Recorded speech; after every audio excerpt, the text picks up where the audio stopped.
عزیزان محترم، آپ اپنے آپ سے پوچھیں ہم نے کتنی دفعہ زندگی میں سونے سے پہلے خدا کا شکر ادا کیا کہ پروردگار تو نے آج مجھے دن دیا تھا، مجھے کھانا دیا، مجھے عبادت دی، میں تیرا شکر گزار ہوں۔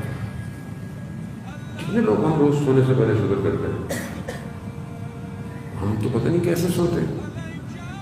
آج دنیا جو سوشل میڈیا مجبوراً اس پہ بات کرنی پڑتی ہے، کیا کرے انسان شکر کے بجائے گناہ کر کے سوتا ہے، گناہ کر کے۔ آپ سوچیں اب انسان کو خدا نے دیا اس لیے کہ اس کو دو چیزیں دے رہا ہے، ایک جسم ایک روح، دونوں کو ملا کے پروردگار دے رہا ہے۔ یہی اس کی خوبی ہے، یہی انسان چاہے تو فرشتوں سے بھی افضل ہو جاتا ہے۔